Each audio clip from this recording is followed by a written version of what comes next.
今回は自衛隊が誇る空対空ミサイルをご紹介します。忍び寄る恐怖、ミサイル警報が鳴らない空対空ミサイルとは99式空対空誘導弾 AAM4 です。AAM4 はスパローの後継であるアムラームを取得できないかもしれないと考えた当時の防衛庁が国産でアムラームと同等以上のものを目指して開発した誘導弾です。開発は1994年から始まりますが、要素技術は1980年代には研究に着手されており、開発開始時点では要素技術の多くは揃っており、5年の開発期間で正式化されました。射程は非公開ですが、弾体のサイズと推進方式から80から 100km 程度と推定されています。速度はラムジェット推進を採用しており、マッハ4から5とされています。最終段階の誘導方式は、ミサイル自身が電波を出して目標を探知して進むアクティブレーダーホーミング ARH 方式を採用しています。アムラームのアメリカ軍正式採用から遅れること8年後の1999年に正式化されています。8年ほど遅れたものの、性能的には当時のアムラームを超えていました。今でも輸出用のアムラーム AIM120C7 に比べれば上だと思われます。米軍向けの最新のアムラーム AIM120D には射程では劣りますが、AAM4B では能力向上が図られており、射程以外の性能では引けを取りません。AAM4 の大きな特徴として、追跡・誘導用の電波に独自の変調方式を採用しており、既存のミサイル警報装置では AAM4 から照射される追跡・誘導電波を探知できません。つまり、ロックオンされたことに気づかないわけです。通常はロックオンされると警報が鳴りますが、AAM4 の場合は、ロックオンしても相手には警報が鳴らないのです。ミサイル警報は、ミサイルの出す電波や発射母機、母艦等の誘導電波を探知して、パイロットに警報を出す装置です。これが電波を捉えられなければ警報は鳴りません。警報が鳴らないとパイロットは狙われていること、ミサイルが接近していることに気づかないわけです。無論、この変調方式は公表されておりません。そのため AAM4 に狙われた航空機はミサイル警報が鳴らないのに突然襲われることになります。したがって敵は回避行動も妨害行動も取れずミサイルを受けることになります。これは命中率向上に非常に大きな役割を果たすと考えます。ただし、専用の指令誘導装置が必要になります。そのため、JARG1 という指令誘導装置を搭載した機でしか運用ができません。国産で最初からこの装置を搭載した機であれば何でもないことですが、米国製の戦闘機ですとそうはいきません。回収するにも米国の許可が必要です。しかし、AAM4 が正式化される前に、開発がほぼ完了していた F2 も対応できていなかったのは残念でした。このため、F2 も JARG1 を搭載する改修を行わないと運用できません。AAM4 のもう一つの大きな特徴として、指向性破片弾頭があります。これは、レーダーにより、敵の位置を正確に把握し、その方向に集中して破片を発射する弾頭です。この弾頭の装備により、目標に甚大な被害を与えることとなり、巡航ミサイル等の小型目標に対しても十分な効果を発揮します。AAM4 は開発時より巡航ミサイルの迎撃が可能な性能を獲得することを目標としており、この弾頭の採用により、その目標は確実なものとなりました。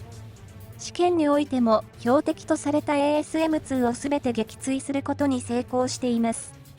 AAM4 は他にも様々な新技術を搭載して全世代のスパローをはるかに凌駕する性能の向上を成し遂げています。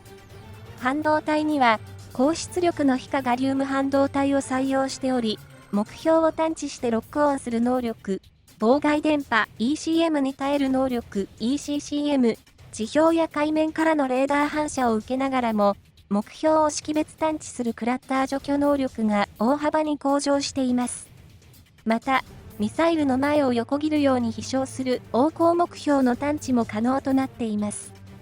管制誘導装置も光ファイバージャイロを搭載することで、精度や応答速度が上がっており、高性能化しています。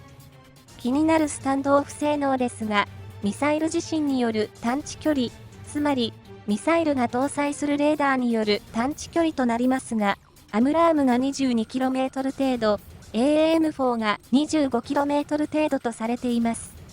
AAM4 が1割程度上回っています。これに管制誘導も加えれば、アムラームで 60km 前後、AAM4 で 65km 前後が、スタンドオフによる射程になるかと思われます。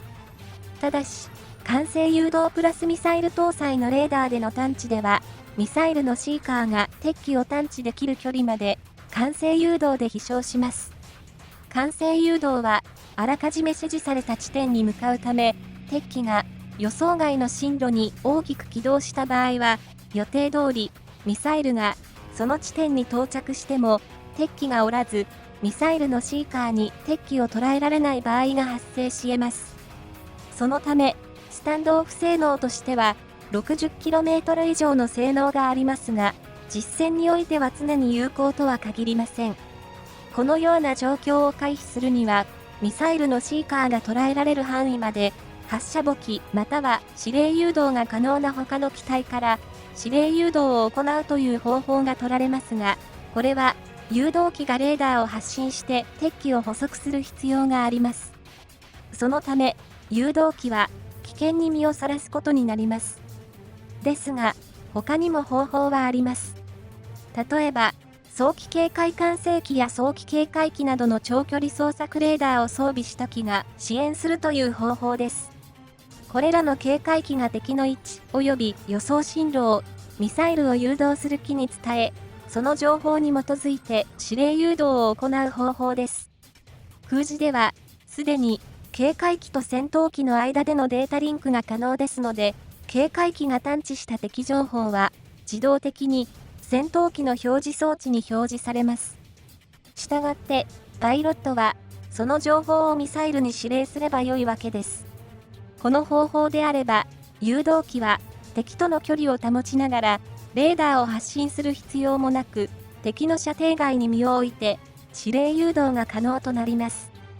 指令誘導により、ミサイルのシーカーが敵機を捉えるまで中間誘導を行えば、命中率は格段に向上します。しかも、AAM4 の場合は、ミサイルのシーカーに捉えられても警報機が鳴らないので、目標となった敵機は、絶望的な状況となります。このように、敵のミサイル警報装置に電波を捉えられない AAM4 はかなり有利です。アムラームの場合は、敵機のミサイル警報装置に探知され、回避軌道を取られる可能性があります。AAM4 は、ロックオンしたことに敵が気づかないので、敵は回避軌道を取る必要性を感じず、命中率は確実に上昇します。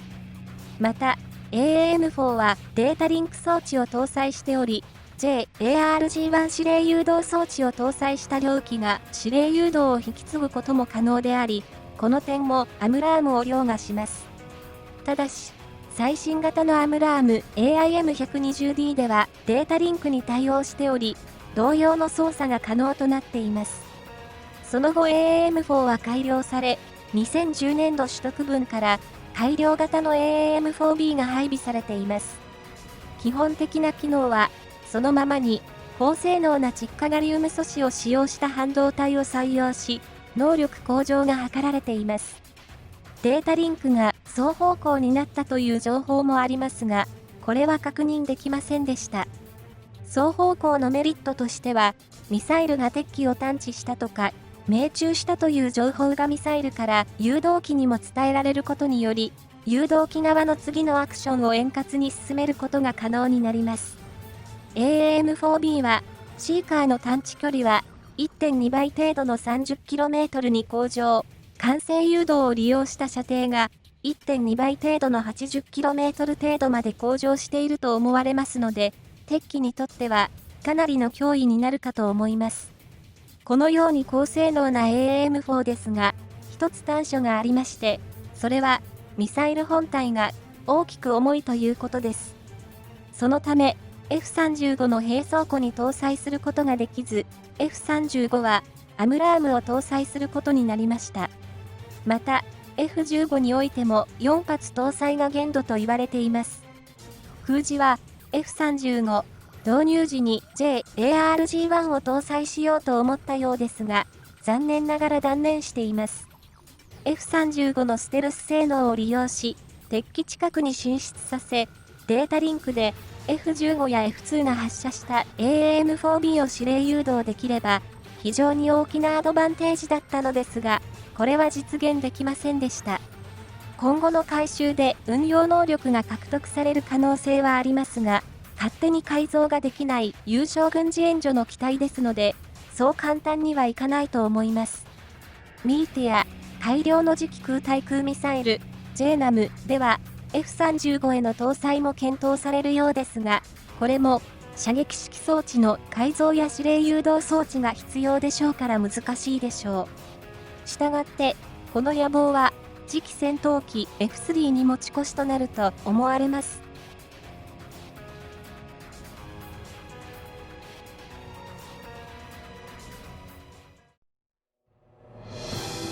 ご視聴ありがとうございました。よろしければチャンネル登録をお願いいたします。